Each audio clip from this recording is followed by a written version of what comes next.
Hello friends, आप सभी का मेरे यूट्यूब चैनल में स्वागत है। आज हम लोग जेएसएलपीएस के कुछ मैथ के सवालों को देखेंगे।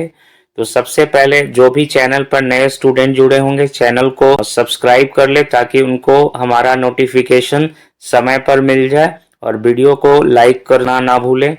तो चलिए सबसे पहले वीडियो को पॉज कर खुद से बनाने का प्रयास करें।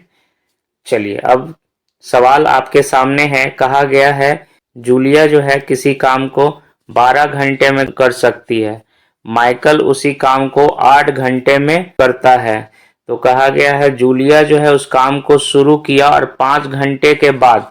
तो हम ऐसे सवाल में क्या करेंगे, सबसे पहले कहा गया है तो उसको जे से इंडिकेट कर दीजिए। कितना घंटे में करता है? 12 घंटे में। चलिए 12 घंटा में। माइकल कितना घंटे में करता है? 8 घंटे में।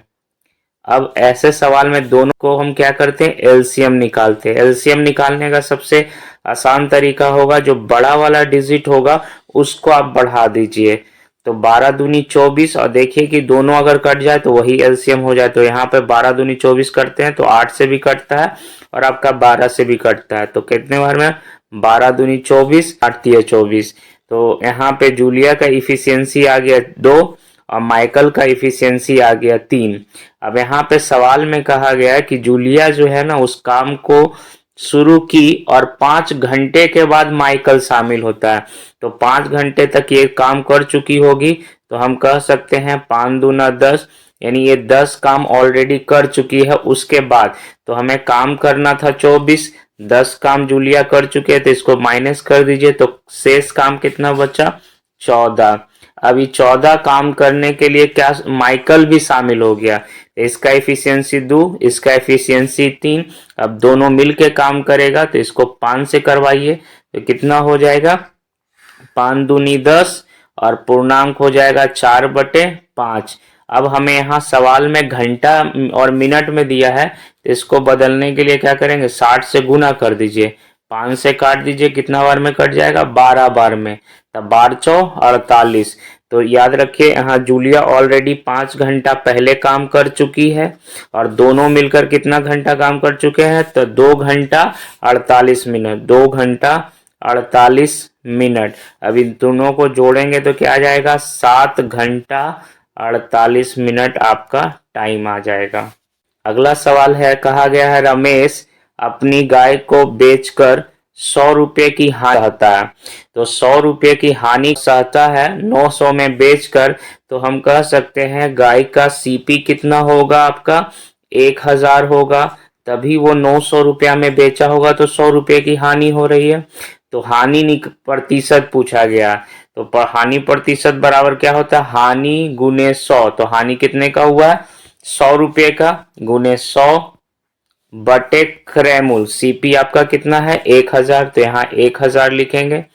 अब इससे काट दीजिए, 0 0 से ये दोनों कैंसिल हो गया, ये 0 से ये कैंसिल हो जाएगा। तो कह सकते हैं रमेश को गाय बेचने पर कितना का हानि हुआ है? 10% का। अगला सवाल है, कहा गया है कि एक कुर्सी को 165 रुपया में बेचकर 10% लाभ होता है। तो कुर्सी का क्रय मूल्य कितना होगा? तो कहा गया 10% का लाभ होता है। देखो, जब भी 10% का लाभ कहेगा तो विक्रय मूल्य कितना होगा? 110। कुर्सी का मूल्य क्या होगा? 100। और 10% लाभ पर बेचता है तो कितना में बेचा होगा आपको? 110 में। जबकि किताब कितना बोल रहा है? 165 रुपया में बेचा है। तो 165 का तुलना कितना से कर दीजिए? 110 से। निकालना क्या कह रहा है? क्रयमूल्य। क्रयमूल्य क्या माने थे आपका? 100 रुपया। तो 100 कर दीजिए। इससे ये कैंसिल कर दीजिए। 11 11 11 पचे 55 और एक शून्य इस पे बैठा देंगे तो कुर्सी का क्रयमूल्य कितना निकल जाएगा? 150। ऑप्शन क्या हो जाएंगे? सी। तो जब भी 10% लाभ कहे तो विक्रय मूल्य कह दीजिए 110। 20% लाभ कहे तो विक्रय मूल्य क्या कर देना है? 120। अगर 10% हानि कर दे विक्रय मूल्य क्या कर दीजिएगा? 90। ये कॉन्सेप्ट याद रखिएगा कि अगर कहे कि 20% हानि होता है तब विक्रय मूल्य कितना हो जाएगा? 80, क्रय मूल्य 100। तो यहाँ हमने कहा 10% लाभ, तो 110 विक्रयमूल्य हो गया, 10 लाभ तो क्रयमूल्य क्या हो गए थे 100, और यहाँ 165 रुपया में बेच रहा है, तो जो दिया हुआ उसका तुलना उससे कर दिए, 165 का तुलना मेरा विक्रय मूल्य क्या निकल के आया 110 से, तो कंपैरिजन उससे करके जिसको भी निकालना रहे उसको क्या कर दीजिए, गुना कर दीजिए, यही आंसर आ जाएगा।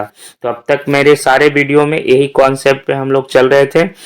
तो एक बार फिर जितने भी नए स्टूडेंट आज जुड़े होंगे तो प्लीज चैनल को सब्सक्राइब कर दें, वीडियो को लाइक कर दें। अगला सवाल देखो, एक रेडियो को 2750 रुपया में बेचने पर 10% का लाभ। अभी मैंने जो कॉन्सेप्ट बताया था वही आपको याद रखना है। 10% का लाभ तब आपको क्या हो जाएगा, सेलिंग प्राइस क्या हो जाएंगे 110, और 10% का लाभ तो प्रॉफिट कितना होगा 10% का, तो सीपी आपका कितना हो जाएगा 100 रुपये, ऐसे ध्यान रखना है। आगे कहा गया है उसे कितने रुपये में बेचे कि 15% का लाभ हो, तो 15% का लाभ लाने के लिए हमारा सीपी 100 रुपये है, इसको 15% लाभ लाने के लिए नया वाला जो सेलिंग प्राइस होगा उसमें हम क्या करेंगे 15% का लाभ, तो 115 कर दीजिए। अब आइए कहा गया है कि 10% लाभ कब होता है, जब वो 2750 रुपया में बेचता है, तो 2750 कर दीजिए। कहा गया कि एक रेडियो को 2750 रुपया में बेचने पर 10% का लाभ होता है, तो हमारा इसका वैल्यू किसके है, ये दिया हुआ है, तो जो दिया हुआ है उसका तुलना उससे कर दीजिए, और हमें निकालने के लिए क्या कर रहा है 15% लाभ लाना, तो 115 से कर देना है। अब काट दीजिए जीरो से, जीरो कैंसिल हो जाएगा, इसको काट दीजिए 11 दूनी 22, और यहाँ 5 उतरेगा, फिर 55 हो जाएंगे, 11 पचे 55, तो 25 और 115 को गुना कीजिएगा, तो 25 पचे 25 से 5 हाथ में कितना हो गया 12, और फिर 25 और 12 हो गया 37, 37 का 7 हाथ में 3, अब 25 और 3 28, तो एक साथ ही आप गुना कर सकते हैं। ये 25 के टेबल से आप एक ही बार में निकाल लीजिएगा। तो जो दिया हुआ था उसका कंपैरिजन उससे कर दिए। फिर से एक बार सवाल को समझिए, एक रेडियो को 2750 रुपया में बेचने पर 10% का लाभ होता है, तो बेचने पर तो हम 10% का लाभ ले रहे हैं, तो हम कितना में बेचे होंगे 110 में, जो दिया हुआ है कंपैरिजन उससे कर दिए। किताब कह रहा है कि उसे कितना में बेचे कि 15% का लाभ हो, तो 15 का प्रतिशत का लाभ का मतलब 115, निकल गया 2875। आंसर क्या हो जाएंगे आपका फर्स्ट नंबर। अगला सवाल है, कहा गया है कि कोई चक्रवृद्धि ब्याज 6 वर्ष में 3 गुना हो जाता है। एक तरफ लिख लीजिएगा ईयर वाला, 6 साल में क्या हो जाता है 3 गुना हो जाता है। चलिए 3 गुना, ठीक। अब कहा गया 3 गुना हो जाता है, तो कहा गया कितने वर्ष में, ठीक ना, कितने वर्ष में वो क्या हो जाएगा 27 गुना हो जाएगा। तो ऐसे सवाल में ये जो 27 गुना कहा गया है इसको इसमें लाना है, तो हम इसको तोड़िए, 3 तिया 9, 9 तिया 27, जब भी जितना गुना कहेगा तो ऊपर वाला को फैक्टर में कर दीजिए। इसको लिख सकते हैं 3 पर क्यू लिख सकते हैं। तो ऐसे सवाल में इधर 6 लिखिए, जो इधर पावर रहेगा वही इधर आके गुना कर दीजिएगा। तो यहाँ 27 गुना करने के लिए 3 पर पावर 3 लिखे, तो ये पावर इधर आकर गुना में हो जाएगा, तो 6 तिया 18, तो हम कह सकते हैं 18 साल में आपका ये क्या हो जाएंगे 27 गुना। तो जब भी चक्रवृद्धि ब्याज वाला ऐसे सवाल आएंगे तो पहला लिख दीजिएगा 6 वर्ष में 3 गुना, कहा 27 गुना, तो ये 3 को 27 गुना कैसे लिख सकते हैं, तो 3 गुने 3 गुने 3 कर दिए तो हो गया आपका 27। इसको पावर बैठाएं तो 3 पर पावर 3, तो जो ये पावर है इधर आके उसी ईयर से आपको गुना में कर देना है, आंसर आ जाएंगे। चलिए अगला सवाल, कहा गया है एक व्यक्ति जो है कोई पुस्तक को 891 रुपया में बेचने पर लागत का 1/10 लाभ होता है। तो यह ध्यान रखना है, ऐसे सवाल में जो बेस होता है नीचे वाला ये नजदीक को बताता, ऊपर वाला जो 1 होगा वो लाभ को बताएगा, ये ध्यान रखिएगा। ऊपर वाला लाभ 1 को बताएगा, तो नजदीक वाला में जब भी आप बटा में करो ऐसे देख लो। अगर कभी मैं ऐसे कहूं कि वह अपनी आय का 1/10 इस तरीके से, तो कहा जाएगा आय क्या हो जाएगा उसका 10, और एक ऊपर वाला जो आप निकालना चाहते हो वो आपका वैल्यू आता है। तो फिर से एक बार देख लीजिए कैसे बनाओगे। कहा गया है एक व्यक्ति अपनी पुस्तक को 891 रुपया में बेचा, ये बेचा है यानी इसको हम कह सकते हैं सेलिंग प्राइस आपको दिया हुआ है 891 रुपया, और कहा गया है बेचकर लागत का 1/10, तो जो नीचे वाला होगा वो लागत हो जाएंगे, तो हमें लागत कितना है 10, और लाभ कितना हो गया ऊपर वाला इधर कर दीजिए, और ऊपर वाला लाभ को दिखाएगा, तो लाभ कितना हो गया, ये हो गया आपका। लागत को हम क्या कह सकते हैं सीपी, और प्रॉफिट क्या हो गया आपका 1, और ये आपका सेलिंग प्राइस है, तो हम सीपी प्लस प्रॉफिट जैसे ही जोड़ेंगे तो हमारा सेलिंग प्राइस होगा, तो 10 रुपया उसका कीमत है, 1 रुपया लाभ है, तो कितना बेचा होगा 11 में। अब आपसे पूछा गया है कि क्रय मूल्य निकालिए, तो सीपी आपका कितना था 10, तो जिसको निकालना है उसको क्या कर दीजिए गुना, इसको काट दीजिएगा, तो 11 8 88 और 1, तो ये इतना हो गया। अब इसको 10 से गुना कीजिएगा तो क्या आ जाएगा 810 रुपया। अगला सवाल है, कहा गया है सुमित अपने दोस्त राहुल को 6% वार्षिक दर से 750 रुपया उधार देता है। राहुल उसको 8 वर्ष बाद चुका देता है, तो उसका साधारण ब्याज कितना होगा। तो यह असाधारण ब्याज बराबर क्या होता है मूलधन, तो मूलधन कितना दिया था 750 लिख दीजिए, और गुने दर हो आपका 6%, और 8 वर्ष बाद तो 8 कर दीजिए, नीचे परसेंटेज था तो नीचे 100 हो जाएगा, एक शून्य से एक शून्य कैंसिल, ये हो गया। अब कह सकते हैं इसको गुना करना होगा, तो चलिए 8 छक 48, तो हम कह सकते हैं 75 गुने 48 कीजिएगा, तो क्या हो जाएंगे यहाँ पे देखिए 8 5 40 के शून्य हाथ में 4, 8 7 56 और 56 और 4 60, फिर कर दीजिए 520 के शून्य हाथ में 2 और 7 28 और 2 30, यानी आपका आ गया कितना 3600, तो 3600 किस में है बी में।